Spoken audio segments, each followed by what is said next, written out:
নমস্কার। আসলে আমি যেহেতু রঙের কাজ করি, তো আপনারা দেখতে পাচ্ছেন যে আমার ঘরের মেটে সব জায়গায় রং। এটা খুবই দুঃখজনক। তো আমি কি করি, যদি যারা কাজ করেন আর কি, রঙের কাজ করেন, তারা বুঝতে পারবেন যে এই যে আমি এটা সবসময় ইউজ করি, এই যে গ্লাস ক্লিনারটা আমি সবসময় ইউজ করি স্প্রে গান দিয়ে। সবসময় আমি এভাবে এই যে পুরোটাতে এইভাবে দিয়ে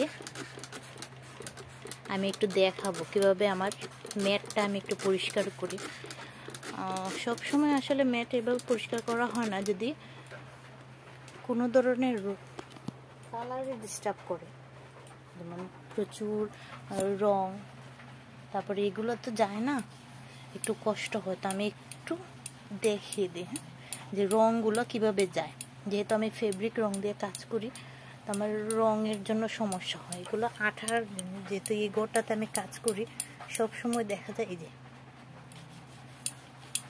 এই গোটা আমার খুবই, এই রং দিয়ে অনেকটাই সমস্যা ধরে গিয়েছিল। যেহেতু আমি অনেক দিন ধরে কাজ করছি, আমার আর পরিষ্কার করার সময় হয়নি, তো ভাবলাম আজকে একটু ভিডিও একটা করে নিই।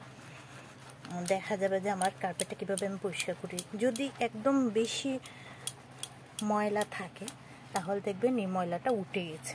গ্লাস ক্লিনার ইউজ করে আপনারা কার্পেটের এই যে বাজে দাগগুলো তুলে দিতে পারবেন। কিন্তু আঠার দাগ অনেক সময় যেতে চায় না, আঠার দাগের জন্য আমাকে একটু কষ্ট করতে হয় সবসময়। এই যে পুরো রঙগুলোই চলে গেছে, তো দেখতে পারবেন। আমি আর একটু বেশি রঙের জায়গাটা একটু দেখাই। আমি কিন্তু এখানে টিস্যু ব্যবহার করছি। তো অনেকে বলেন যে কার্পেট, আমাদের যে ফেব্রিক রঙগুলো থাকে বা ব্লকের রঙগুলো, অনেক সময় সাবধানতার কারণে পড়ে গিয়ে কার্পেটের কালার একদমই নষ্ট হয়ে যায়। আমি এখানে কাজ করেছিলাম, ওয়াশ পেন্টিং করেছিলাম, তখন কয়েকগুলো ফুটো পড়ে গেছে। যেহেতু আমি এটা কাল পরিষ্কার করতে পারিনি, তাই আজকে আমি এটা ভিডিও রেডি করছি। আশা করছি যারা যারা দেখছেন অনেকে উপকৃত হবেন। এখন অনেকের বাসাতেই কার্পেট ফেলা হয়, যেন ঘরের সেতে ভাবটা আমরা বুঝতে না পারি। আমাদের কঠিন দাগটাও কিন্তু উঠে যাচ্ছে, দেখতে পাচ্ছেন। এই যে একদম পরিষ্কার হয়ে গেছে। এখন ডেটল বা স্যাভলন দিয়ে পানিতে মিশিয়ে আমি গোটা মুছে ফেলবো। আশা করছি আমার রঙটা সবটাই উঠে যাবে। যেহেতু আমি